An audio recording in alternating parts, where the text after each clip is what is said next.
Settling the affairs of a loved one is never easy, but new research from Which shows that banks and the probate service are causing unnecessary delays.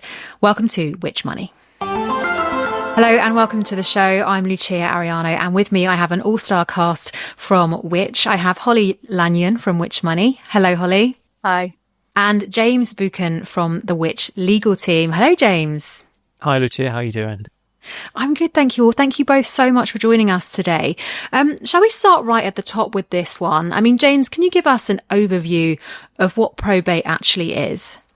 So probate is the way of when somebody dies, it may be necessary in order to deal with their affairs to get something called a grant of probate. And probate is a Latin term which literally means to prove. And so probate literally is the act of proving somebody's will, if you like. So it is going through the probate process with the probate registry in order to get your kind of golden ticket, as it might be, the grant of probate, which then enables you as the executor to then deal with the assets in somebody's estate. So that could be to sell or transfer a property, or to close a bank account, or sell shares and do those kind of things. If you don't have a will, the term, you are what's called intestate, and then you get something called a grant of letters of administration. But generally the term probate is used as like a catch-all for all those applications that go to the probate registry in order to deal with those estates. And today we're going to be talking about delays, but just to give a bit more context, can we just run through what the process should look like? You know, what are the steps you'd need to take if you're named the executor of someone's will? So the first step is to kind of assess the estate and understand what is in the estate and what the value of the estate is. And then when you know the value of what's included, that then determines what application you need to make. So it may be that you need to do a full inheritance tax return if you've got a taxable estate, or there's certain allowances that you want to claim. That's called an IHT 400, and then you kind of do that along at the same time you do your application for probate. If you're not a taxable estate, or you're not trying to claim any allowances that are out of the ordinary allowances, if you like, you can do an application to the probate registry online using a form called a PA1P or a PA1A if you don't have a will, and then you complete that form and you add the details about the estate onto that form, and the application goes digitally through to the probate registry. And then if you have a will, you send that via post to the probate registry. Then when you've got your grant of probate, you can then deal with assets in the estate, like transferring a property or selling shares, or if you've got large bank accounts or investments, you can then cash them in. Now already it seems like there are many layers to this, and I know that's just right. What it should look like in a nutshell. So I suppose, Holly, should we bring you in now then and hear about the investigation you've been doing, and can you give us some of the headlines? Yeah, absolutely. So as you said, delays with the probate registry in England and Wales are kind of what sparked this investigation. We wanted to hear from executors about how those delays had affected them, and also hear about their experiences dealing with banks once they've been granted probate. In terms of the headlines, so what we found is that when it came to dealing with a bank once they've been granted probate, unfortunately lots of people just found it really difficult. So 1 in 5 of the people that we surveyed who'd dealt with someone's affairs in the last 2 years said they found that the process was actually quite difficult dealing with their bank. And the same proportion were dissatisfied with their provider's skill and knowledge. So unfortunately, at a time that's already quite difficult, we just found that banks were putting up like unnecessary obstacles. There were mistakes, sometimes lack of knowledge from staff, that were just making what is already quite a complicated administrative process, as James has said, making that even harder. And I know you've spoken to a number of Which members directly, and you've heard some really extreme cases. Can we hear some of the case studies? Just because I feel like that really does kind of bring this to life. Yeah, absolutely. I'll tell you a little bit about Claire. So really tragically, both of her parents died within the same week. So when she was going through this probate process, she was dealing it for like 2 parents at the same time, which already must have been really tough. And what can happen sometimes when someone dies and you let the banks know, they'll normally like freeze all of the accounts immediately, but you can arrange for funeral expenses to be paid out before probate's granted, which is what Claire had done. And so her parents had a joint bank account with Halifax. and the funeral director had sent 2 invoices to Halifax for them to be paid directly from the account. One for her father and one for her mother. One was paid without issue, but the other it didn't get paid. Didn't hear anything from Halifax. It was only when the funeral director got in touch with Claire and said, yeah, some of this money for the funeral still hasn't come through, that she realised something had gone wrong. So she went back to the bank, and basically what had happened is that her mother had been completely removed from the joint account. So when the invoice came through, the names didn't match and Halifax just wouldn't pay it. But I think what was difficult about that case is kind of rather than getting flagged with Claire at some point, or it's clear that something had gone wrong, but no one told her, and it wasn't until the funeral director flagged it that she realised there was an issue. When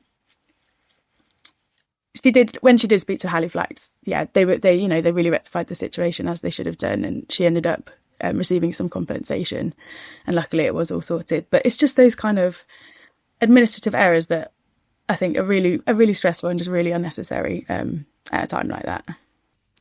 There's a level of communication that you really expect, isn't there? Especially given the circumstances. I mean, James, what do you make of this case? And I suppose you must have come across many examples like this and, similar. Yeah, definitely. I think, as Holly said, that the approach that banks take is all very much individual to the bank. So there isn't a kind of a uniform process. If you could just have one uniform process where if everybody acted in the same way, or you just uploaded something to one place and it went to everybody, that would make everything very much more simple. But I think the problem that you've got is like all of the banks have individual processes. So some you have to go into branch, some you have to email them, some you have to call them, and so it's kind of like it's very haphazard in terms of what you need to do, and a lot of people don't know.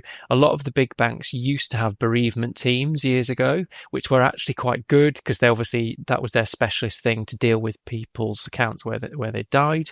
But unfortunately, we've tended to find over the past 5 to 10 years that there's been a real move away from that, and it's actually just been a kind of a more generalized thing. So it really depends. I mean, the vast majority of the time, it's fine. I will say that I will caveat what I'm saying. The vast majority of times, it is fine, and that's what we are finding. But there are instances, and I've had issues. I mean, when I was in private practice a long time ago, I was dealing with an estate where my firm were the executors, and we used to be next door to a Lloyd's bank. And I went in just to say, I'm about to go on holiday. I'm just bringing you a death certificate so you can freeze the account, so I know nothing's going to go on whilst I'm away. And they wouldn't let me walk out of that bank without a cheque for nearly £50,000. Now, all I had was a copy of a will and the death certificate, and I wasn't asked for any details. I could have been anyone, and they were insistent on me walking away with a very, very large amount of money. Now, obviously, it's fine for me. I'm a solicitor. It went straight into our client account, and it was fine. But it's one of those things there. I could have been somebody that was, doing something that they shouldn't have been. So I think it's really hard. And I think when somebody has died, it's all a very alien process. You're bereaved. You're trying to kind of navigate all of that, and then you're met with this very kind of clunky journey, and you're not necessarily getting the right information from the right people who should be kind of helping you and giving you kind of what you need in order to make it a little bit easier. So I can see why. But yeah, in short to your question, yes, I've had some horror stories with banks and investment shares, those sort of things, where people have really had a difficult time and shouldn't have really. That was something that lots of the executors mentioned to us, and something that Claire said specifically is that just wishing there was like a point of continuous contact that you could have with the bank who, understands what's happened, understands the state of your case and the kind of support that you're going to need would make that whole journey so much easier. And James, you mentioned earlier that there have been cuts to bereavement teams at banks. I mean, is this what's causing the problems, or are there other elements here? I don't know. I don't necessarily think it is. I mean, obviously, some banks never used to have specialist bereavement teams, and they managed to deal with it. I think that there's a lack of training, particularly in branch, about understanding what probate is and what the probate process is, and actually understanding the bank's own probate process. And so I think that there's some some banks are pretty good when you go into branch if they've had good training and they're able to deal with it, whereas sometimes in branch we've had some quite difficult stories where people have really struggled. It's like that example that Holly gave about Claire. I knew exactly why that would have happened, and that's because when you've got two people that own a joint bank account, whoever received the first death certificate would have been removed from that account, and it would have transferred automatically to the surviving owner, which I think would have been the husband in that situation. So when the bank obviously received the wife's bill for her funeral, they would have said, well, it's not her account because her name's not on the account. Now, it wouldn't have taken 2 minutes to have looked and seen the history of the account and what's happened. But that's just, again, a lack of understanding of the and if there'd have been somebody that had been dealing with that, they would have known. So, yes, it's one of those things where I don't know if it's necessary. They don't have bereavement teams, dedicated bereavement teams, but I think from my experience, it was easier to deal with those bereavement teams than generally kind of what you tend to get now, which is that anybody who has kind of had some training can pick it up and deal with it. And is there a way then that we can speed up the general process? Can we hear a little bit about, how long it might take doing it the paper way and doing it the digital way, Holly? Yeah, so in general, the advice, if possible, when it comes to applying for probate in England and Wales, definitely try and apply online. There'll be some cases where you can't and they're more complex and you'll have to do a paper-based application. But in general, the applications are approved much more quickly for online. And we did hear a lot of positive experiences from people who'd used the online service. I think one of the members we spoke to had their application approved in like less than 10 minutes or something. So it can go very smoothly.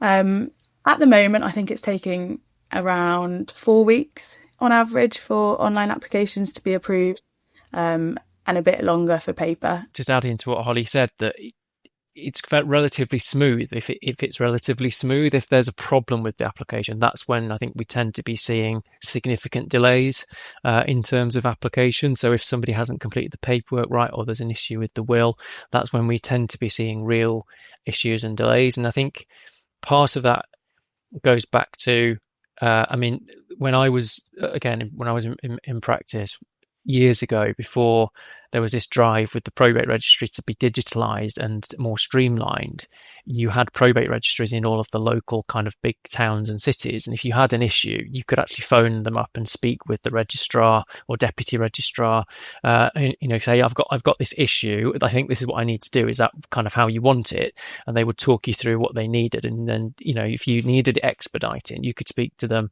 and they would kind of put it through as a favor, if you like, to try to get it through quickly. But I think what we tend to find with since the switch to a more digitalized process, which I think the whole reason behind it was to try and make it quicker and to make the process cheaper, is actually what we've seen is that it now takes a lot longer generally to get grants of probate.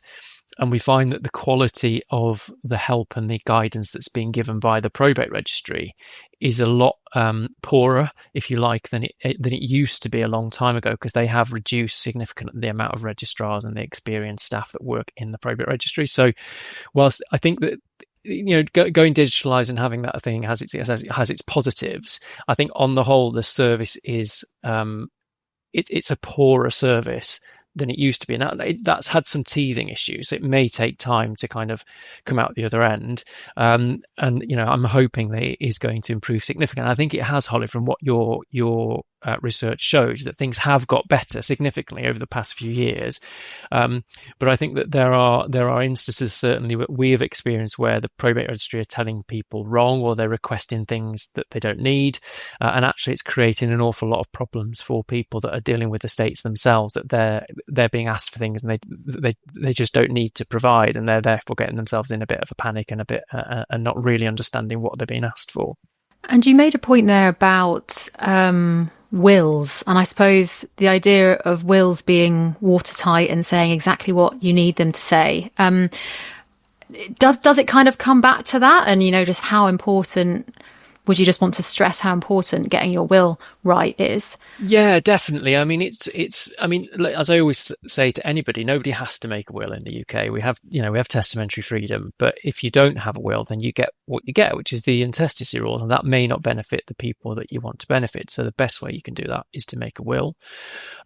There's no such thing as a watertight will.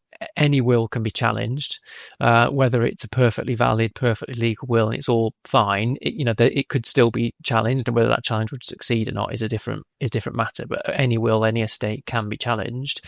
But I think if you have a will, you have your wishes down in writing. It's a legal document which actually sets out what you want to happen. What I would also suggest is that if you're doing something in your will which could be potentially controversial, so if you're not providing for somebody or you're leaving an unequal provision or something on those lines, is actually write your wishes down in a letter and explain to your executors why you've done that. I don't mean like a blow-to-blow account like EastEnders. I think because obviously that letter of wishes could become a public document one day if there is a court hearing, and you don't want kind of all of your dirty laundry being kind of aired in an open forum. But really kind of keep quite basic facts. If you've got a child, for example, you haven't seen them for 25 years, there's nothing wrong with just saying, I have a child, I haven't seen them, I've not supported them, that's why I haven't made provision for them. You don't need all the kind of the background history, but that then just helps explain why you've made your will in the way you've made it. And then if there are any claims, your kind of voice can be heard, if you like. So I think it's really important, first of all, to have your will. Make sure you review it every now and again. It's one of those things, I've done it, thank goodness, I can put it in the drawer and forget all about it. But actually you need to review it, and you need to look at it every few years, or if there's a life-changing event like a child or a grandchild or a marriage or a divorce, and update your will and change it as time goes by. And I think people forget that. I think they think I've made my will and then I can forget all about it. And actually, unfortunately, a will is kind of not a lifetime lasting document, if you like. If things change, you might never need to change it, but it's worth looking at it and to make sure. But yeah, have a will in place, and you get what you want. If you don't have a will, you get what you get, which is the intestacy rules, really. And just while we're on that, should we just quickly go into this? The phrase you're using, the intestacy rules, is that right? Yeah, that's right. So if you die without a will, you're called an intestate, and that basically means is you don't have a testamentary document, a will, in effect. And so who inherits in there's like a strict list of who inherits. So if you are married, and you have no children, then your spouse would inherit everything. That didn't used to be the case. Actually, it only changed quite recently. But if you have children, then the spouse gets a set amount, and then the rest is divided in two, and half will go to the spouse and half will go to the children. So it's if you're unmarried, the intestacy rules do not recognise unmarried partners. So if you're cohabiting and you would want your partner to inherit something and you've made no will, they aren't recognised under the intestacy rules. So if you're unmarried, it's actually really important to make a will to make sure that you're not in a civil partnership, that your partner does actually inherit something rather than not, and that could leave them in quite a difficult position if they're not a homeowner or something on those lines. So it's really important that the intestacy rules are quite strict, and if that doesn't fit with your lifestyle or your family situation, it's really, really important that you do make a will. Thanks, James. And shall we bring in banks now then? Because I know, Holly, that you've been speaking to banks about this, and we do know that dealing with banks during this time, as we've spoken about, can be a hurdle. So what do the banks have to say?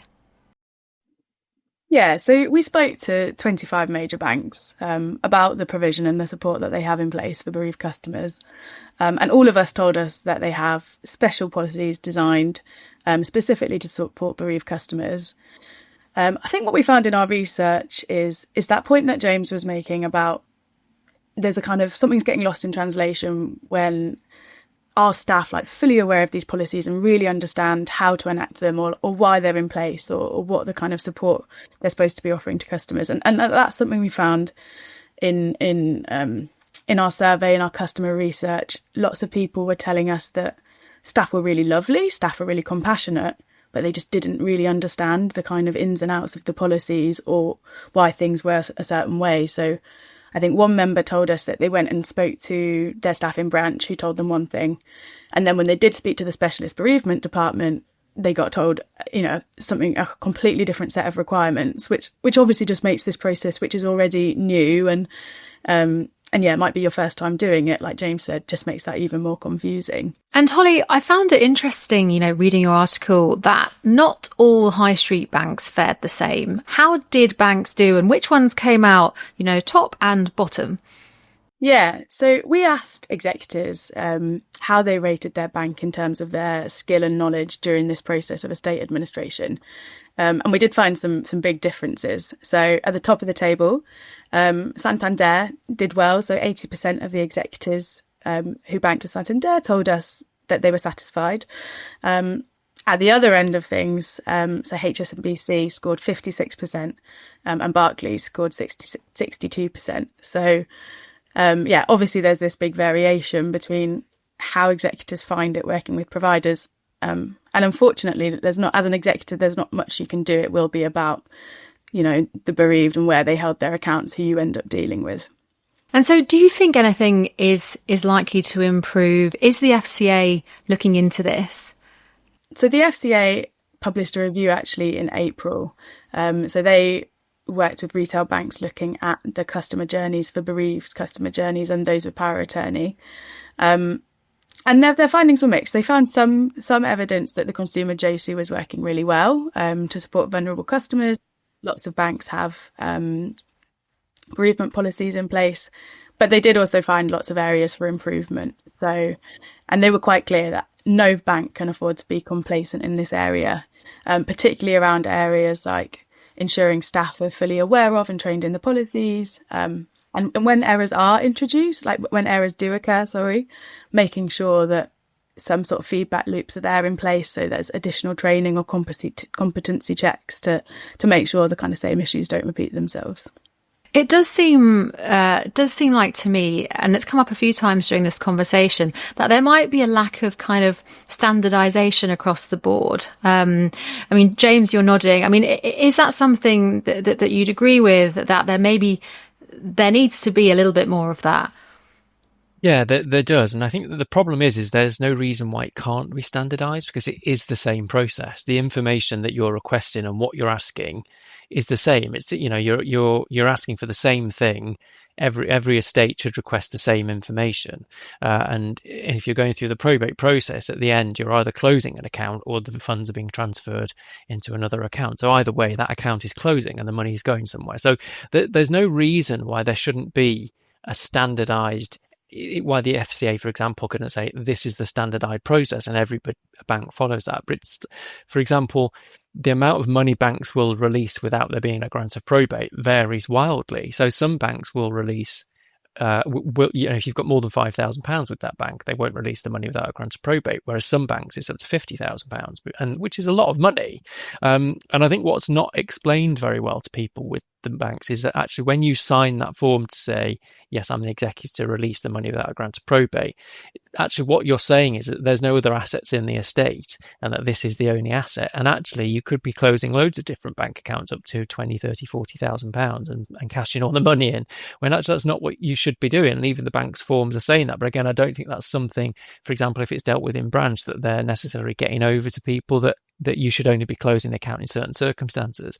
So I think I think it's one of those where the FCA probably needs to lead on this in order to try and get the banks to act in a uniform way and have uniform set amounts and to have a process and all the forms be standardized. But I don't know if that will ever happen. I've been doing this, nearly 20 years, a long time, and it hasn't changed. You have had some changes, but it hasn't changed in a uniform way so that everybody is doing the same things. I don't know if we'll ever get to that point, but it seems to me that there's no reason why we couldn't get there. It just seems to be a bit of joined up thinking that needs to be done, really. Because it does feel like, even each part of the journey, how long that should take should really be part of some kind of standardized process. And that would really help in terms of, knowing if you are being treated fairly or not along the way, because we probably should just get into, if you don't feel like you've been treated fairly, what should you do next? Could you end up going to the Financial Ombudsman Service with a complaint? Absolutely. So, yeah, unfortunately, as we've been talking about, it doesn't always go smoothly. And lots of the executives that we spoke to told us they ended up having to raise a formal complaint with their provider. Oftentimes that going through that formal complaints process was enough to kind of get some progress on their case. Definitely, if things aren't getting better, you should take your case to the ombudsman. And I would say really important, kind of keep records along the way of conversations that you have with your provider. Make sure you've got kind of a detailed timeline of what happened, because all of that will be really useful information for the ombudsman. Another one of the case studies that we spoke to went through the complaints process with Barclays. In the end escalated to the ombudsman, and at that point Barclays did agree to provide money as a gesture of goodwill. So it can be an effective way to get a case progressed. And it's really important that customers just even know that that's possible to do that. And I suppose then, before we wrap up for today, I suppose any general advice that you'd like to stress, but also it might just be useful to give a bit of advice. If anybody is named as an executor, what should they do, if anything? What can they do to prep? James, do you want to start us off with that one? I mean, I always compare being an executor to like moving house.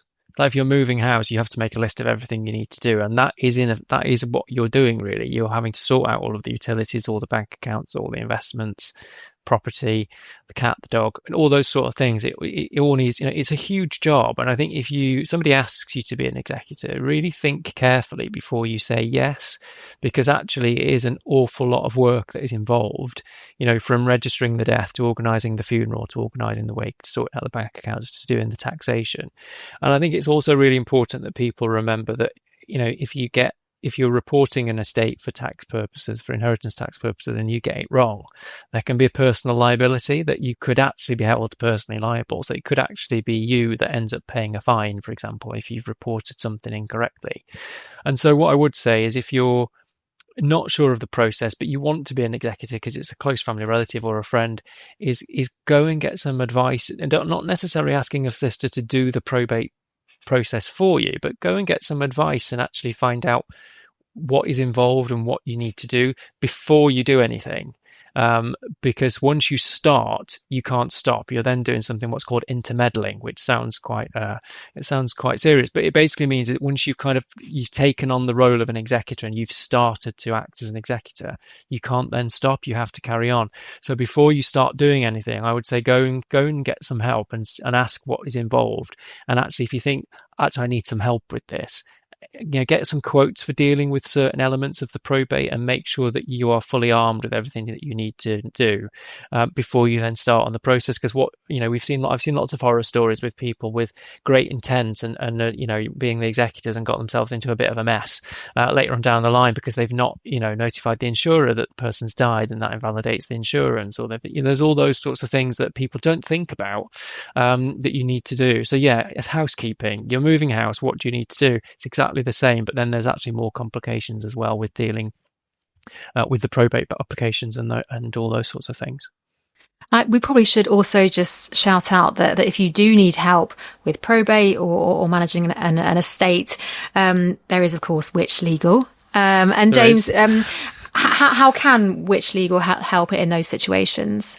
So we have a team of 3 really excellent solicitors who are our wills and probate lawyers, and we can't do the application for you, but we can hold your hand throughout the whole of the probate process. If you phone up and make an appointment with one of our team, they can explain what you need to do, how you need to do it, when you need to do it, and assist you in making sure that you are getting everything right. So it's a bit like helping you get to the next stage, and then when you've got there, you can phone the team back up and say, right, I've got my grant of probate, what do I do now? And they can then talk you through the process in order to every stage during probate. So we find we get some excellent feedback and some really, really great results from people who really value our service, in order to make sure that they give them the peace of mind to make sure that they're dealing with everything correctly without the great expense of going to a solicitor, who will charge whatever they charge in order to deal with the estate for you. Well, thank you. And we'll pop a link to Which Legal in the description of today's show, so you can have a look if you want to find out more about that. And Holly, is there any final thoughts that you'd like to share? Anything you'd like to add to what James was just saying, or anything from what we have said or haven't said today that you'd just like to stress? Yeah, on that point about being an executor, I spoke to lots of people during this research, and I think as well, something that lots of people brought up was just, the importance to be kind to yourself during the process, lean on friends and family. It's a lot of administrative work. You have to be really organised. But you're going through something really tough. You're grieving. And multiple of the people that I spoke to just shouted out, what a rock their partner was or their friends were during that process. So just to remember that that part of looking after yourself as well as all the practical and legal stuff. Thanks, Holly. A really important note to end on. And it's been a really important show. So thank you both so much for joining us today. You're welcome. Thank you. Thanks for listening to this podcast from Which, the UK's consumer champion. You can find plenty more advice about what we discussed today in the show notes. There you'll also find a link to become a Which member for 50% off the usual price, an offer exclusively available to you, our podcast listeners. Joining Which will not only give you access to our product reviews, our app, one-to-one personalised buying advice, and every issue of Which magazine across the year, but you'll also be helping us to make life simpler, fairer and safer for everyone. Don't forget to hit subscribe wherever you're listening. That way you'll be notified whenever we release a new episode of Which Money, Which Shorts, or any other podcast that we make for you. And if you want to get in touch with us, then follow us on social media at Which UK or drop us an email to podcast@which.co.uk. See you next time.